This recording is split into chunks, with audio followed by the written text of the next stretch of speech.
barmağa üzük taxmağın fəziləti və onun qaydaları haqqında. Bu haqda nəql olunmuş hədis və rəvayətlərdə üzüyün sağ ələ taxılması tövsiyə edilmişdir.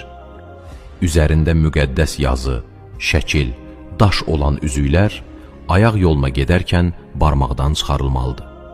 Həzrəti Peyğəmbər Əli əleyhissalama etdiyi tövsiyələrinin birində buyurur: bizə iman gətirmiş həqiqi müsəlmanlar üzüklərini sağ əllərinə taxarlar. Mikail və Cəbrail da bu sünnətə əməl edərlər. Bu işi sənə də tövsiyə edirəm. Üzük qaşlarının ən fəzilətlisi isə qırmızı əqiqdir. Kişilərə qızıl haram olduğu üçün onlar gümüş üzüklərdən istifadə etməlidirlər. Adi dəmir, polad və bürüncdən düzəldilmiş üzüklərdən istər kişi, istərsə də qadın istifadə etmək məkruhdur. Peyğəmbər salavatullahın barmağına taxdığı üzük gümüşdən idi.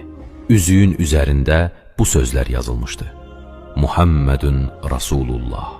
Həzrət Əli adətən 4 üzük taxardı. Bəla və düşmənlərindən qorunmaq üçün əqiq, bəzək üçün yaqut, qüvvət üçün Çin əqiqi, köməkli üçün isə firuzə qaşlı üzüklər taxardı. İmam Sadiq əleyhissalamdan nəql olunmuş hədisdə deyilir: barmaqlarına əqiq üzük taxan əməli salih möminlər hər zaman xoşa gəlməz hadisələrdən və qəm-qüssədən uzaq olarlar. Rəvayətlərdən birində deyilir: cənnətdə qırmızı, sarı və ağ rəngli əqiqdən 3 dağ vardır və onların hər birinin üzərində 3 ev vardır. Bu evlərdən biri Həzrəti Peyğəmbər, biri Həzrəti Fatimənin, o biri isə İmam Əlinindir. Evlərin altından buz kimi soyuq və süd kimi ağ çaylar axır. Bu çaylardan yalnız Peyğəmbər, onun övladları və onların davamçıları içər.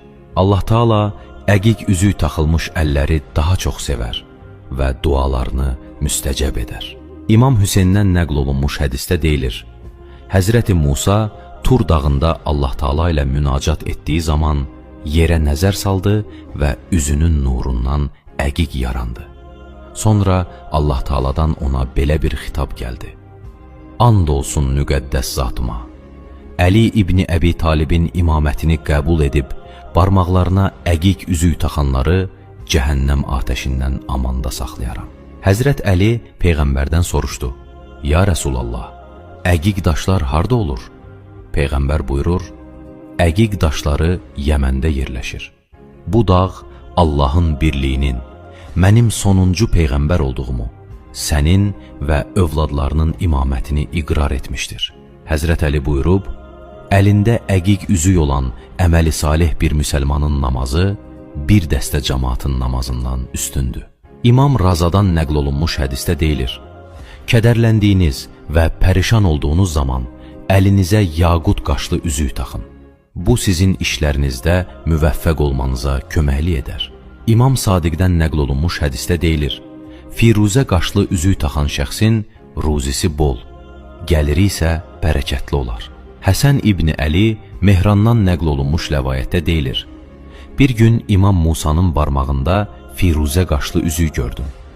Üzüyün qaşında Allah malikdir, sahibdir sözləri yazılmışdır. Mən üzüyə çox nəzər saldırda İmam Musa məndən bunun səbəbini soruşdu. Dedim: eşitdiyimə görə belə bir üzük Həzrət Əlidə də olmuşdu. İmam Musa məndən soruşdu: sən o üzüyü tanıyırsanmı? Cavab verdi: xeyr. Sonra İmam Musa buyurdu: bu elə həmən üzüydü.